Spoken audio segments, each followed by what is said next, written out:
Assalamualaikum warahmatullahi wabarakatuh. Sebelumnya izin perkenalkan diri, nama saya Fajri Darmais, NIM 120210195. Di sini saya akan menjelaskan mengenai jurnal yang setelah saya buat tentang perencanaan sistem drainase jalan pada Kecamatan Bumi Waras, Kota Bandar Lampung.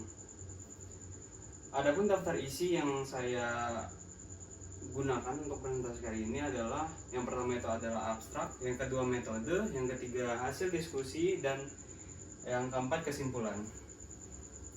Abstrak yang pertama adalah drainase adalah mengalirkan, menguras, membuang atau mengalirkan air. Secara umum saluran drainase berfungsi untuk menampung air hujan dan kemudian mengalirkannya ke kolam penampungan atau ke sungai.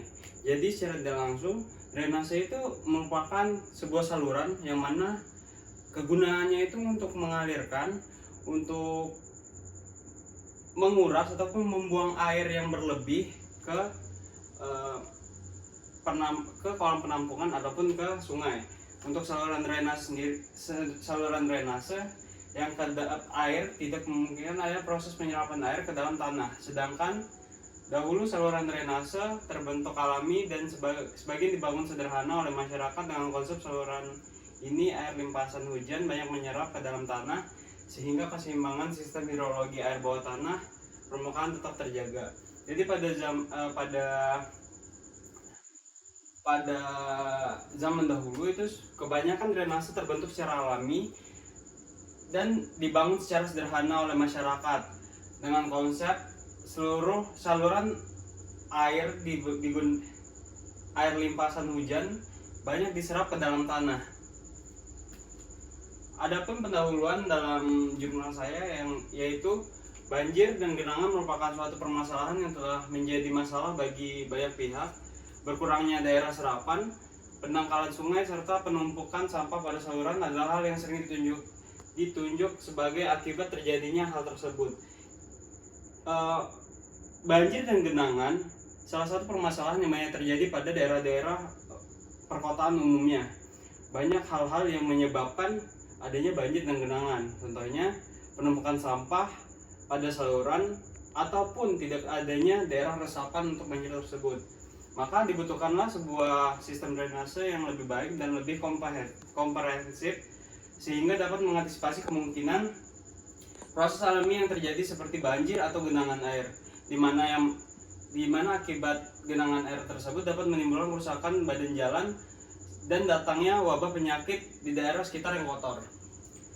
Selanjutnya, metode yang saya gunakan untuk menulis jurnal ini yaitu mengumpulkan data yang dilakukan untuk mendapatkan suatu informasi yang dibutuhkan dalam mencapai tujuan tugas ini.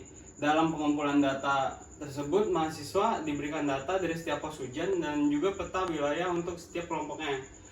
Pengumpulan data yang digunakan antara lain yaitu mengumpulkan dokumen atau studi dokumen. Teknik pengumpulan data yang digunakan adalah metode studi dokumen, ialah suatu teknik yang dilakukan dengan mengumpulkan dokumen yang sudah ada pada instansi tersebut. Selanjutnya, ini merupakan lokasi dari penelitian kali ini, yang mana adalah Kecamatan Bumi Waras, Kota Bandar Lampung.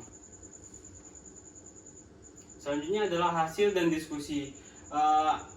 Hasil dan diskusi menurut analisis frekuensi ini didasarkan melalui statistik data yang kejadian yang telah lalu untuk memperoleh probabilitas besaran hujan di masa yang akan datang. Pada perhitungan dapat dilihat bahwa analisis frekuensi yang memenuhi adalah metode log persen 3, Addison, dan metode Gumbel aljabar. Dan pada perhitungan diperoleh luasan daerah aliran sungai dan rata-rata curah hujan maksimal yang berbeda-beda untuk setiap tahunnya. Hal ini terjadi karena ada perubahan iklim yang berbeda-beda setiap tahunnya. Untuk luasan pos hujan yang diperoleh dari Kecamatan Bumi Waras, Kota Bandar Lampung ini yaitu senilai 420.000 km persegi pada Kecamatan Bumi Waras ini. Selanjutnya adalah curah hujan maksimum tahunan rata-rata yang diperoleh sebesar 38 mm per jam. Untuk curah hujan maksimal per tahun terbesar diperoleh senilai 95,63 mm per jam pada tahun 2010, dan yang terkecil itu pada tahun 2012 yaitu senilai 21,25 mm per jam. Debit rencana yang diperoleh masing-masing adalah 0,197, 0,938 dan 0,123 meter kubik per second untuk bagian kanan jalan, dan untuk bagian kiri jalan didapat 0,048 dan 0,240 dan 0,125 meter kubik per second. Sedangkan pada debit saluran untuk masing-masing yaitu 0,724, 1,315, 0,7241 meter kubik per second untuk bagian kanan jalan, dan untuk bagian kiri jalan yaitu 0,476, 0,406 dan 0,455 meter kubik per second. Kemudian ada kesimpulan yang bisa kita ambil dari penelitian ini adalah yang pertama, pada perencanaan saluran, nilai Ki rencana harus lebih besar dari nilai Ki aktual agar saluran drainase kita mampu untuk menampung air, sehingga saluran drainase yang kita rencanakan aman dan tidak mengalami kebanjiran. Pada pengerjaan tugas ini, jenis saluran yang digunakan adalah drainase berbentuk setengah lingkaran dengan material membentuk yaitu beton. Dimensi saluran yang digunakan berlaku untuk segmen DTA kanan dan juga DTA kiri. Mungkin sekian presentasi dari saya akhiri. Assalamualaikum warahmatullahi wabarakatuh.